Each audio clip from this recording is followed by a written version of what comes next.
First of all, India is getting globally integrated. In fact, if you measure on PPP, purchasing power parity, India is about $11 trillion economy, number 3 in the world. China is number 1, about 29 trillion. America is number 2 at about 22 trillion, and India is about 11 trillion. India is destined to grow further and will get globally integrated, which requires, therefore, a global perspective in management education, not just in technology, for example, but in the way you run businesses, in the way you run nonprofits, in the way you run governments. I think second factor is equally interesting. If you look at the global managers worldwide of top corporations, highly admired, not just in the Silicon Valley, but in fact, in all other places, you find fascinating that Indian managers have risen to become the leaders of very large, complex multinationals. To me, that's a major achievement, which says that we do have in India rough diamonds, but they were polished not inside India as much. They were given fundamental educational thing, but they were polished outside in many ways. Why should it be? Why can't not we do it here? And why should it wait till they are in their 40s or late 30s to become the leaders of nations or etc.? We do have entrepreneurship programs.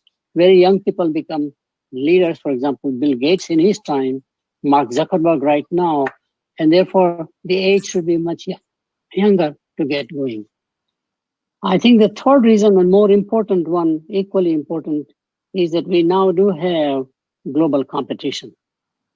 The new education policy, national education policy document will encourage. Our Prime Minister has already announced now that he would like to invite Harvard and Yale to come to India. I think benchmark will rise in India itself. We cannot compare ourselves just to other Indian institutions, but on a world stage. We are on a world stage. I think global competition is here in education, definitely in products. Multinationals are coming in a big way. Of course, they are looking for our talent, etc. So in this world, what should we do? So I have very specific sets of recommendations. The first one is already talked about, Atish talked about that, Sanjay Padode also mentioned. We need to benchmark globally. Global benchmark will be very important. Just like any quality assurance, local versus global makes a difference. So global benchmark is the first thing I think we need to do. Second one is to prepare leaders on a platform which allows more than just, as I think IFM mentioned, holistic human beings. Give them the values fundamentally, because in business, values is ultimately what matters, the integrity, the transparency, etc. What is the right thing to do? What's the role of business in the society? I think those are the questions we usually do not teach very well in the management curriculum. I think it's very important. And of course, provide know-how, what I call skills, but know-how, where again, as Tish mentioned very much, learning by solving. And the third one is know why. What is the theory underlying? What's the explanation? Because it will allow us to go into many more places. So I think generating future leaders in India for global enterprises, not just domestic enterprises, for our domestic enterprises as they go global, it's very important mission. I think IMFM has embraced. My second major recommendation is faculty abroad.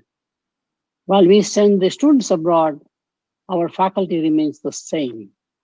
Unless the faculty has a global immersion of some sort, however we do it, it is very important. We try to do it here by sending our faculty abroad. When they come back, they're very different. Our experiences in our own nation versus our experiences living a little longer than just visiting as a tourist matters quite a lot. You transform yourself as not, you don't have to go and teach anything. You just have to go and observe and be in that setting. I think faculty abroad is equally important as a student abroad programs. If there is any way we can make our PhDs study both places. Again, research scholars that we generate need to have a world experience about how to become top scholars and publish in top journals. If you look at the history of IIT and IIM, there was something very unique. Several IITs were created with foreign collaborations. Rather than any one nation, you had the Russian collaboration, American collaboration, German collaboration, etc. I do believe that the IIMs were created with the technical know-how collaboration, not joint degree programs. For example, MIT created the IIM Kolkata, the first one where I went in 1968 to teach. I think that's very important. And Harvard was the other one that created IIM Ahmedabad. I think what the nation needs is more technical collaboration rather than joint teaching programs or student programs. I think that's the very key.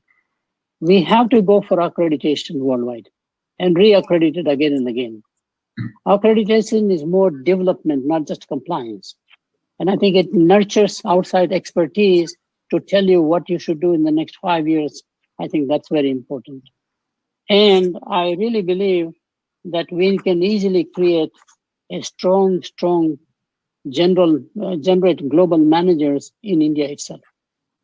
I think that's the key message I want to leave, is that we can actually generate world-class leaders out of India, not only for the Indian enterprises, but for the world enterprises. As we have seen happen, in fact, as I mentioned to you, by many of our engineers, IIT, IIM people who went abroad, and rest is the history. If you look at the top managers generated in corporations today, we are almost number 3 or number 2. Dutch come out very well, for example. Again, they globalize the student body itself, the work experience, etc. So I think that's very key ultimately. I do want to really thank IFMM, their founders, professional staff, talented leadership, faculty especially, to allow me to accept the invitation to rename the school as Jagdish Sheth School of Management. They've come out with an acronym that is very interesting. I have a nickname, JAG, as you know. So it's a JAGSoM has come about, which I think is very clever, very creative.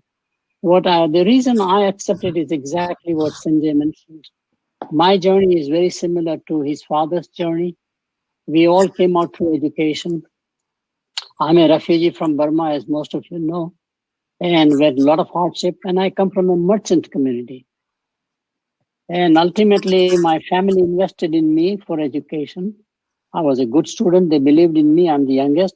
My sisters and my brothers all did very, very nurturing attitude. Mobility came in because we had to move to Chennai to settle down. I learned English as a language, and the rest is history. So 3 sets of people I owe my career over time is my own family, my brothers and my sisters, who all along till college education nurtured me, gave me training for a lot because we had a family business. But my second one, of course, is my wife. We are married 57 years now. She came to marry me in Pittsburgh without knowing too much anything about the country. In fact, I think her autobiography and journey is more fascinating. How do you cope in a totally different culture and still at the same time nurture your spouse, enable him to do what he can do? So I'm very grateful. And of course, my highest admiration goes for my wife. The third person that is very much who shaped my life was my own advisor, John A. Howard. At a very young age, I began to write with him the Howard Sheth theory of buyer behavior. My background was more behavioral sciences. He was an economist, and we combined the two together. And it took about 7 years to write the book, but it became a seminal piece of writing. And that kind of a knowledge, he invested in me for 2 years as a research scholar at Columbia University. And I think that was really creating a sort of knowledge base, that's something that I always felt enriched me, enabled me to do what I can do now today.